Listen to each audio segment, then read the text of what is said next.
friends, how are you? So welcome back to my channel.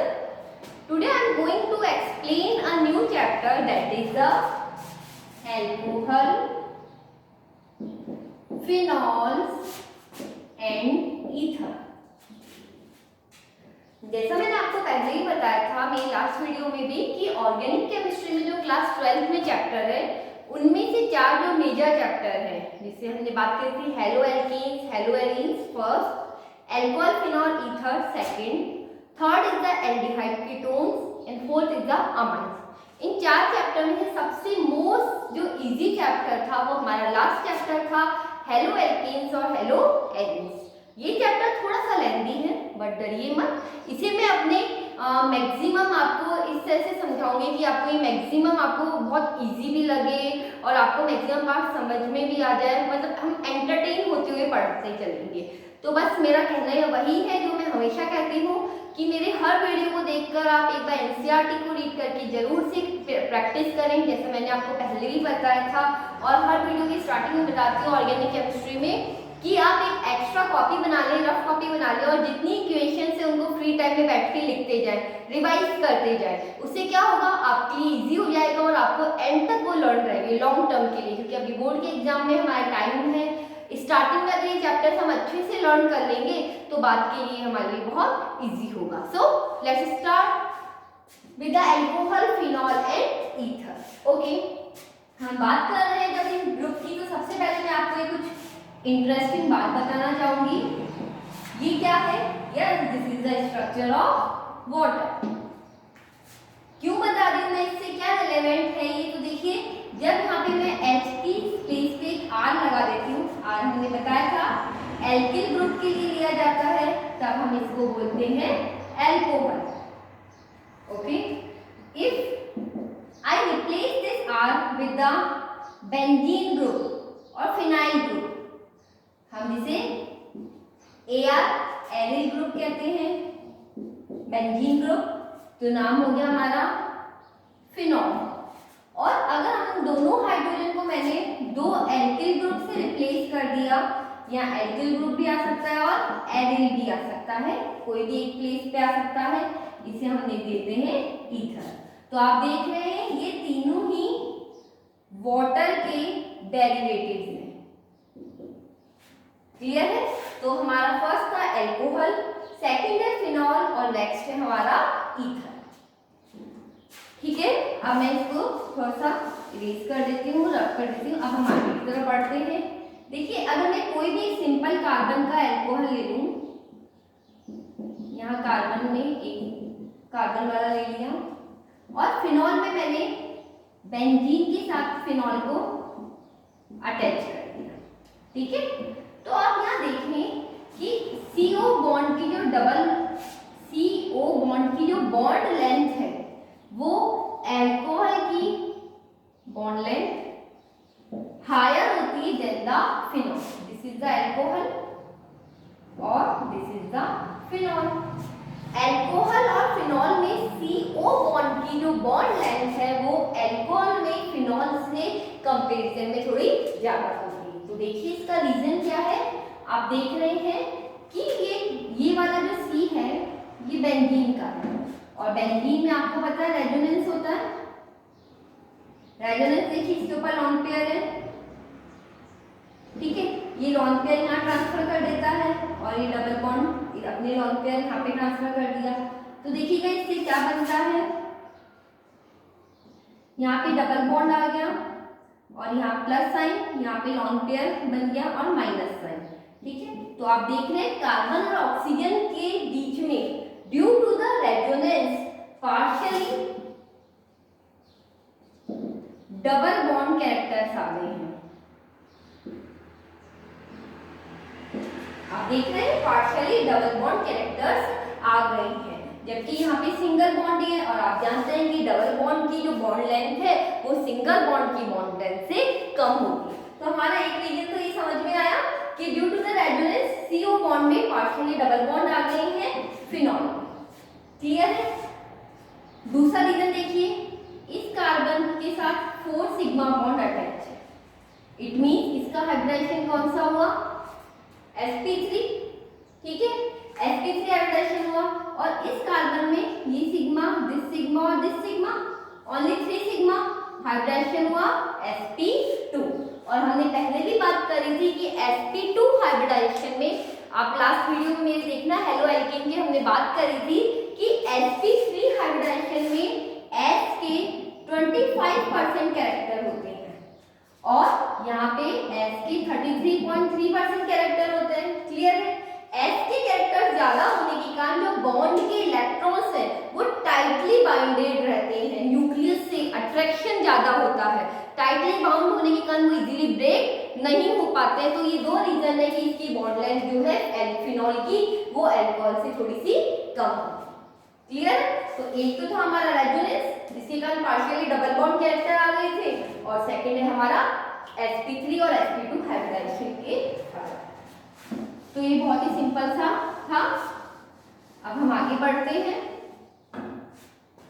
हम classification कर रहे हैं अल्कोहल का।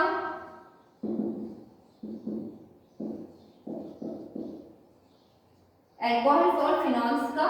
तो हम बात कर रहे हैं, सबसे पहले क्लासिफिकेशन कर रहे हैं नंबर ऑफ OH ग्रुप के बेस पर कि कितने OH ग्रुप उससे जुड़े हुए हैं। तो यहाँ देखिए, अगर एक ही OH ग्रुप अटैच्ड हुआ,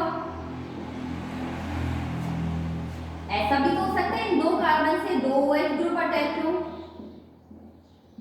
और 3 कार्बन से 3 OH ग्रुप अटैच। तो देखिए, सिंगल OH को मोनोहाइड्रिक अल्कोहल कहते हैं, 2 OH है डायहाइड्रिक अल्कोहल और 3 OH है तो ट्राइहाइड्रिक अल्कोहल। क्लियर है? मोनोहाइड्रिक, डायहाइड्रिक, ट्राइहाइड्रिक और इसी तरह से पॉलीहाइड्रिक अल्कोहल भी हो सकते हैं। तो ये बहुत ही ज्यादा सिंपल है। यहाँ देखिए, इसका कॉमन नेम है ग्लाइकॉल और इसका जो कॉमन नेम है वो है ग्लिसरॉल, जिसको कॉमनली हम ग्लिसरीन भी कहते हैं। अल्कोहल के यूज में आपको बता दूं कि अल्कोहल जो है, नाम से हमारे जब भी हम अल्कोहल बोलते हैं तो स्टूडेंट्स के दिमाग में सबसे पहला जो दिमाग में आता है अल्कोहलिक ड्रिंक्स के बारे में आता है कि ये तो ड्रिंक्स में काम में लिया जाता है। लेकिन मैं आपको बता दूं स्टूडेंट्स, ऐसा नहीं है।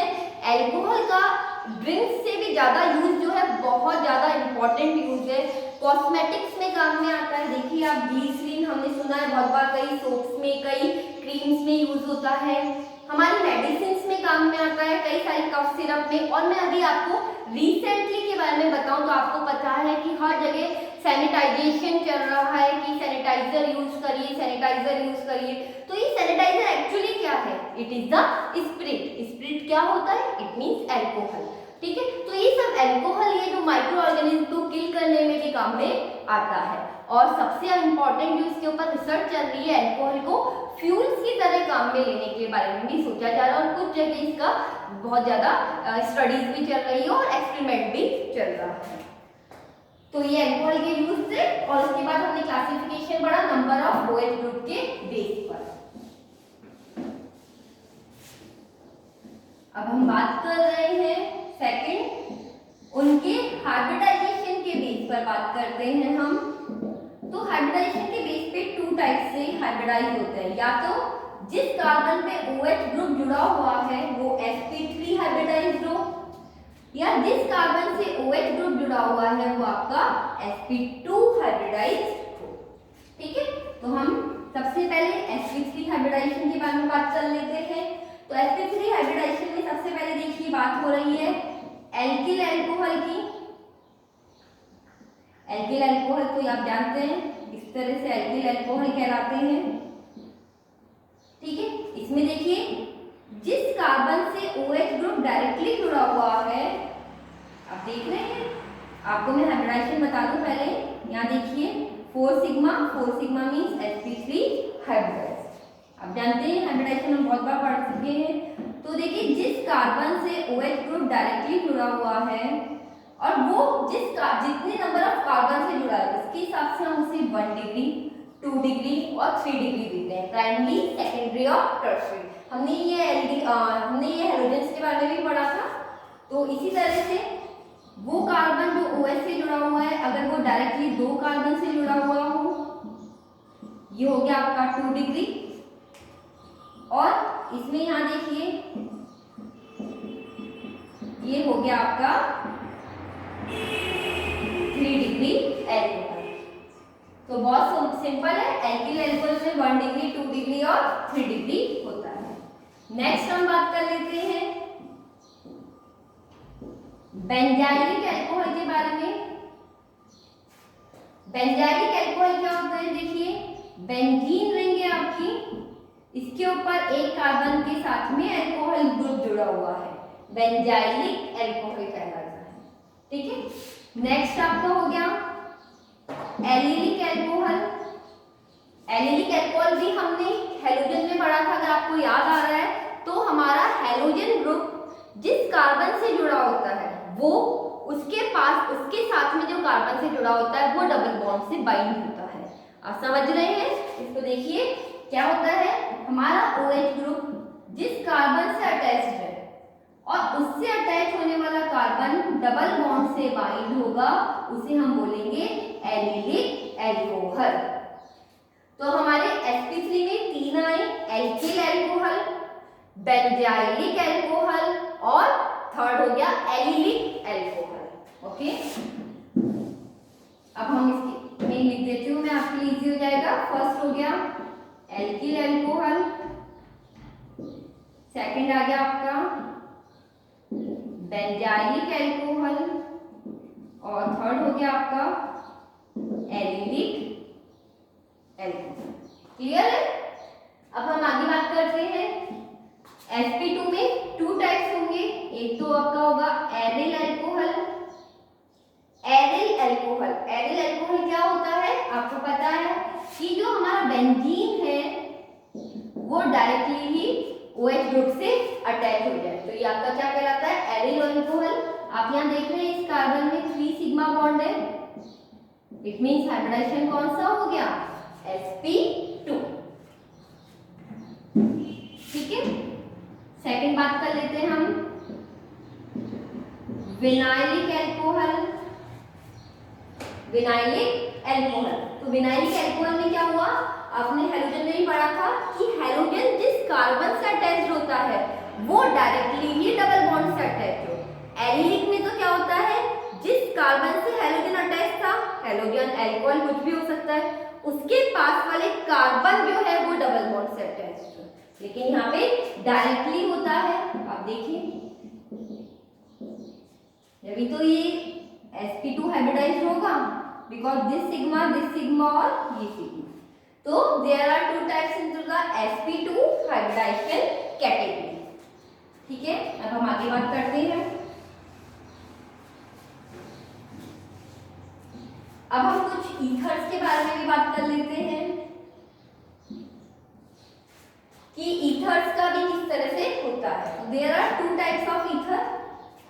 फर्स्ट आपका हो गया सिंपल और सिमेट्रिकल ईथर। इफ ऑक्सीजन के दोनों तरफ जो एल्किल ग्रुप जुड़े हुए हैं वो एक जैसे होंगे तो आपका ये हो गया सिमेट्रिकल और सिंपल ईथर। सेकंड मिक्स्ड और अनसिमेट्रिकल ईथर। नाम से ही पता चल रहा है कि ऑक्सीजन के दोनों तरफ नंबर ऑफ एल्किल ग्रुप जो है वो सेम नहीं है, ये हो गए आपके मिक्स ईथर। तो आई होप कि आपको इतना पार्ट समझ आ गया होगा। अब हम अपनी वीडियो को आगे की तरफ बढ़ाते हैं, तो देखते रहिए इसे। अब हम बात कर रहे हैं सबसे इम्पोर्टेंट टॉपिक जिसके बिना हमारा ऑर्गेनिक केमिस्ट्री थोड़ा सा अधूरा रह जाता है, that is the IUPAC nomenclature. इसके बिना ऑर्गेनिक केमिस्ट्री पढ़ना बिल्कुल इम्पॉसिबल सा लगता है, क्योंकि ऑर्गेनिक केमिस्ट्री में IUPAC बहुत जरूरी है, तभी हम चीजों को इजीली समझ पाते हैं। So let's start students. IUPAC के बारे में हम बात कर रहे हैं, तो IUPAC में आपको मैं एक रूल बता दूं, बहुत सिंपल सा है हम देखिए आपको पता है OH जो है उसका प्रीफिक्स और सफिक्स। सफिक्स उसका होता है ऑल और प्रीफिक्स उसका होता है हाइड्रोक्सी। ठीक है, तो यहाँ देखिए सफिक्स ऑल होता है, आप देखिए कैसे बना होता है एल्केन प्लस ऑल। इसमें देखिए ई को हम हटा देते हैं, हमारा हो गया ये एल्केनॉल। ठीक है, लेकिन देखिए अगर एक से ज्यादा अल्कोहल है फॉर द पॉलीहाइड्रिक अल्कोहल, ठीक है, तो यहाँ पर एल्केन जिस मान लीजिए दो है डाइऑल, तो यहाँ पे ये एडिटिव आता है एल्केन डाइऑल, ई जो है वो रह जाता। अजीब लग रहा होगा समझने में, आइए इसके साथ हम एग्जांपल से इसको इजीली समझ पाए। ठीक है, तो सबसे पहले बहुत सिंपल सा एग्जांपल से हम बात करते हैं।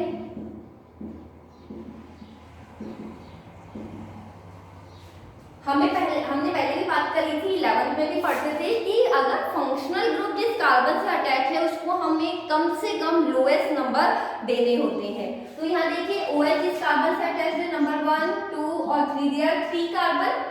3 कार्बन को हम क्या बोलते हैं स्टूडेंट्स? प्रोपेन। ठीक है, OH का सफिक्स ऑल, तो हमारा नाम क्या हो गया? प्रोपेनॉल। यहाँ देखिए मैंने ई नहीं लगाया है, क्लियर है? अब यहाँ देखिए ये OH यहाँ पे भी आ सकता है, लोएस्ट नंबर देना है, कहीं से भी स्टार्ट कर दो, बीच में ही आएगा। सो 3 कार्बन का प्रोपेन, ई नहीं लगाएंगे बिकॉज एक ही अल्कोहल है। 2 और प्रोपेन 2 और ये जो मैं बता रही हूँ ई आएगा या नहीं आएगा ये कुछ नहीं, इंग्लिश का ज्ञान नहीं है वोवेल और कॉन्सोनेंट का, तो इसमें कोई दिमाग नहीं लगाना आपको। एक अल्कोहल है तो ई नहीं आएगा, एक से ज्यादा है तो ई आएगा। ओके, आगे बात करते हैं हम।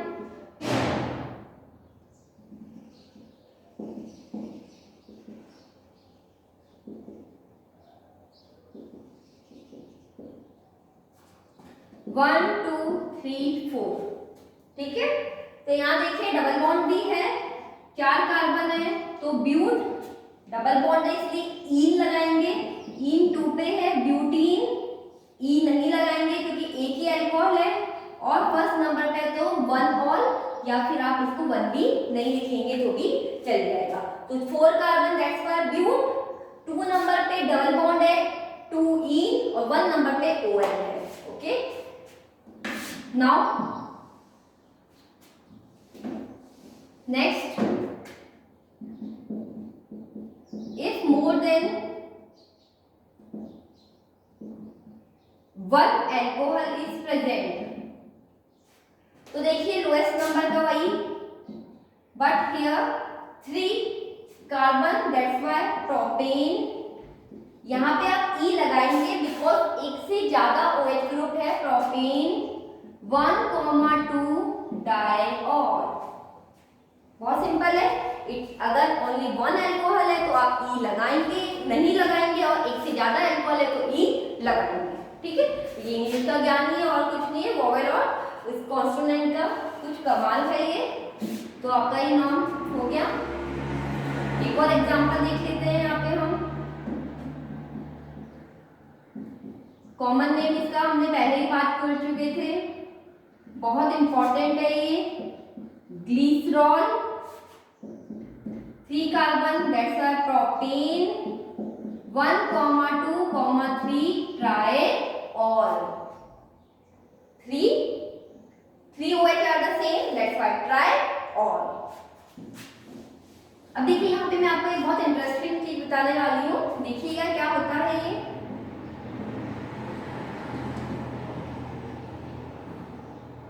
देखिए कभी भी आपके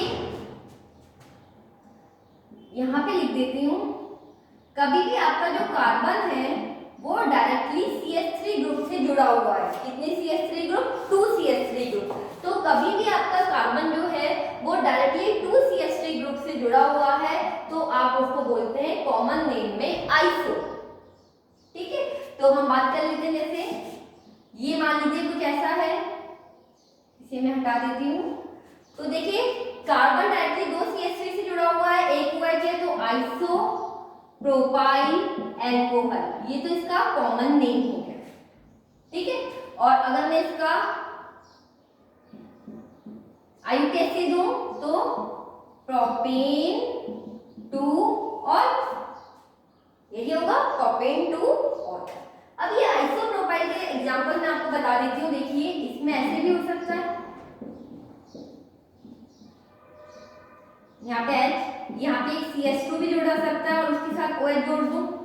आप देख रहे हैं अभी भी कार्बन दो CH3 से डायरेक्टली जुड़ा हुआ है, लेकिन इस बार कार्बन हो गए हैं 4, तो नाम दे दिया इसको isobutyl alcohol. 4 carbon iso group तो प्रेजेंट है ही, और IUPAC हमें यहाँ से देना पड़ेगा इसका, बिकॉज OH को मिनिमम नंबर देते हैं। तो 2 नंबर पे आपका कौन सा ग्रुप है, मिथाइल प्रोपेनॉल, ठीक है। अब ये सोचोगे कि इतना सिंपल है, बुक में तो अजीब से दे रखा होता है, हमें समझ नहीं आता। तो देखिए बुक में आपको कैसे दिया हुआ होता है, ये तो आपका हो गया आइसोप्रोपाइल एल्कोहल। बस आप तो इस C पे देखिए और इससे डायरेक्टली दो CH3 होंगे, इट मींस आइसो ग्रुप हो गया। और ये वाला देखिएगा कैसे होता है, CH3 C CH3 CH2 OH। तो आप तो बस यहाँ देखिए, यहाँ से दो CH3 ग्रुप है तो आइसो ग्रुप हो गया, 4 कार्बन है तो आइसो ब्यूटाइल हो गया, ठीक है। ये तो था आपका आइसो के बारे में। अब हम बात करते हैं आगे। बुक में आपके एक एग्जांपल ये भी दे रखा है, ठीक है। तो यहाँ देखिए इसको मैं अगर कार्बन कंप्लीट करती हूँ तो आप यहाँ देखिए ये कार्बन दो CH3 से डायरेक्टली नहीं जुड़ा हुआ। स्टूडेंट इसमें बहुत मिस्टेक करते हैं, मैं आपको वापस समझा दूं। ये कार्बन दो CH3 से डायरेक्टली नहीं जुड़ा हुआ है तो ये आइसो ग्रुप नहीं होगा। तो फिर ये कौन सा ग्रुप होगा, तो इसे देखिए ये कौन सा ग्रुप होगा। आप देख रहे हैं OH जिस कार्बन से जुड़ा हुआ है वो डायरेक्टली दो कार्बन से अटैच्ड है। OH जिस ग्रुप से जुड़ा हुआ है वो डायरेक्टली दो कार्बन से अटैच्ड है, तो हमारा ये हो गया सेकेंडरी। 4 कार्बन आर देयर, तो सेकेंडरी ब्यूटाइल एल्कोहल, ये इसका कॉमन नेम हो गया है, सेकेंडरी ब्यूटाइल एल्कोहल, ठीक है। और अगर आप इसको नोमेनक्लेचर IUPAC देंगे तो आपका क्या नाम रखेंगे, ब्यूटेन 2 और। ये OH जिस कार्बन से जुड़ा हुआ है वो डायरेक्टली दो कार्बन से जुड़ा हुआ है तो सेकेंडरी, और 4 कार्बन है तो ब्यूटाइल। क्लियर। हम आगे बात करते हैं। हम देखिए स्टूडेंट्स कई बार इसमें भी बहुत ज्यादा कंफ्यूज होते हैं। इसका नाम लिखते हैं हम कॉमन IUPAC तो ब्यूटेनॉल, और अगर मैं कॉमन नेम दूं तो ब्यूटाइल अल्कोहल, लेकिन इसमें N भी लगा हुआ होता है। अगर आप लगाएं तो ठीक है, नहीं लगाएं तो ठीक है। ये N बस आपको ये इंडिकेट करता है कि जो 4 कार्बन लगे हुए हैं वो स्ट्रेट चेन में लगे हुए हैं, एक सीधी लाइन में लगे हुए हैं, ये एक ब्रांच में नहीं लगे, तो ये N इसी को इंडिकेट करता है। अब हम आगे बढ़ते हैं। एक ये भी दे रखा है आपके एग्जाम्पल में, तो देखिए ये OH जिस कार्बन से अटैच्ड है वो डायरेक्टली 3 कार्बन से अटैच्ड है, तो ये आपका हो गया tertiary. 4 carbon are there, butyl alcohol. तो आप इसे कॉपी कर लें। आई होप कि आपको अच्छे से समझ आ रहा होगा। ये बहुत सिंपल है, इतना सिंपल कंसेप्ट है, आप आई थिंक अब आप कभी इसको नहीं भूलेंगे। ये बहुत ही इंटरेस्टिंग है, बच्चे बड़े कंफ्यूज होते हैं, मिस्टेक करते हैं, लेकिन आई थिंक इसको देखने के बाद आप इसको भूलेंगे नहीं। तो ये हो गया आपका टर्शरी ब्यूटाइल एल्कोहल। क्लियर है। अब हम आगे की तरफ बढ़ते हैं। देखिए कुछ कॉमन नेम मैं और बता रही हूँ आपको। आप जानते हैं बेंजीन के ऊपर OH लगता है तो हम इसे बोलते हैं फिनॉल। अगर यहाँ पे एक CH3 ग्रुप लगा दूं तो ऑर्थो पोजीशन पे है, इसे नाम देते हैं ऑर्थोक्रिसॉल। और अगर इसका IUPAC दूं तो 2 नंबर पे मिथाइल ग्रुप है, 2 मिथाइल फिनॉल। इसी तरह अगर ये CH3 मेटा पे होता तो मेटाक्रिसॉल, पैरा पे होता तो पैराक्रिसॉल हो जाता। क्लियर? अब मैं आपके थोड़े से पहले हम ईथर कर लेते हैं, उसके बाद हम एग्जांपल्स को सॉल्व करेंगे। तो ईथर का भी हम नोमेनक्लेचर कर लेते हैं। देखिए बहुत सिंपल नोमेनक्लेचर है ईथर का। कॉमन और IUPAC। पहले हम IUPAC कर लेते हैं। आपको पता है प्रीफिक्स जो ईथर का लगता है वो है एल्कोक्सी। प्रीफिक्स क्या लगता है? एल्कोक्सी। तो यहां देखिए मिथॉक्सी, एक कार्बन का आगे बचा मिथेन। तो आप सोचोगे तो दोनों सेम है इसलिए हमने मिथॉक्सी मिथेन कह दिया। अगर अलग अलग होते तो क्या होता? तो आप चिंता नहीं करें, उसको भी मैं सॉल्व करना आपको बता रही हूँ। बस थोड़े से पेशेंस के साथ बने रहिए मेरे साथ। तो हम बात करते हैं। देखिए इस बार आपको हमने मिक्स वाला दे दिया जिसमें एक तरफ बड़ा और एक तरफ छोटा एल्किल ग्रुप जुड़ा हुआ है। तो आप यहाँ देखिए जो छोटा एल्किल ग्रुप है उसको तो आप एल्कोक्सी में लगा देंगे, छोटा, और जो बड़ा है उसको आप एंड में एन के साथ लगाएंगे। तो यहाँ मीथेन छोटा है, उसके साथ हो गया मिथॉक्सी, 2 कार्बन का इथेन। क्लियर है आपको? बहुत सिंपल सी चीज है। इसके अलावा एक और कर लेते हैं हम। C6H5 बेंजीन होता है, मिथॉक्सी बेंजीन, और इसका कॉमन नेम, नॉर्मल नेम हम बोलते हैं एनिसॉल भी बोला जाता है। एनिसॉल, एनिसॉल कैसा दिखाई देता है? इसके साथ में OCH3 ग्रुप है। बहुत इंपॉर्टेंट है, आपके काम में आएगा आगे। अब हम कॉमन नेम पे आते हैं। 2 मिथाइल ग्रुप जुड़े हुए हैं, डाइमिथाइल ईथर। जो हमारा फंक्शनल ग्रुप है उसको एडिटिव लिखते हैं, जैसे अल्कोहल में अल्कोहल लिखा था, ईथर में ईथर। यहाँ पे देखिए एक मिथाइल और एक इथाइल है, तो आप अल्फाबेटिकल देखेंगे। आप मेरी बात समझ रहे हैं? दोनों सेम है तो हो ही गया, लेकिन अगर दोनों अलग अलग है तो किसको पहले लिखेंगे? अल्फाबेटिकली। तो मिथाइल और इथाइल में पहले कौन आता है? ई, इथाइल, मिथाइल, ईथर। ठीक है, यहां देखिए मिथाइल और फिनाइल, पहले एम लिखेंगे, मिथाइल, फिनाइल, ईथर। तो बहुत सिंपल है। वापस देखिए ईथर में अगर हम IUPAC की बात कर रहे हैं तो एल्कोक्सी में जो छोटा ग्रुप है आप उसको लगाएंगे, एल्कोक्सी में छोटे ग्रुप को। ठीक है, बाकी बचा हुआ एल्केन में आ जाएगा।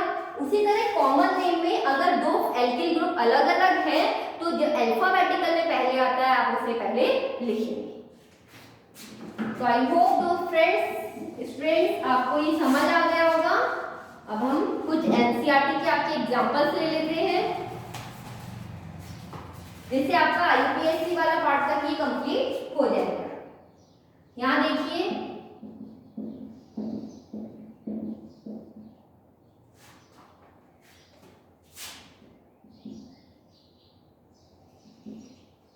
ठीक है, तो आप देखिए हम नंबरिंग करेंगे, इसे लोअर नंबर देना है। हम यहाँ से स्टार्ट नहीं कर सकते, बीच में से 1 2 3। 2 पे कौन सा ग्रुप है आपका? इथॉक्सी, 3 कार्बन का प्रोपेन, 2 इथॉक्सी प्रोपेन। इसी तरह से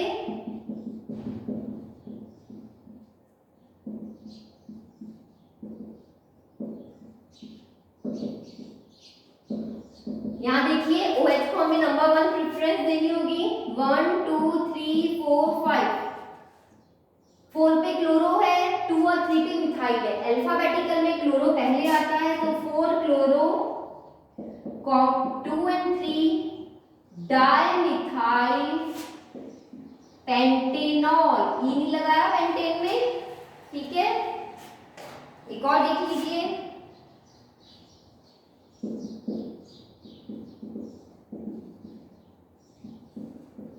OH को नंबर 1 देते हुए चलना है। 1 2 3 4 5 6। तो 2 और 6 पे डाइमिथाइल है और ये ग्रुप हो गया आपका फिनॉल। क्लियर है आपको? 2,6 dimethyl phenol. The last example,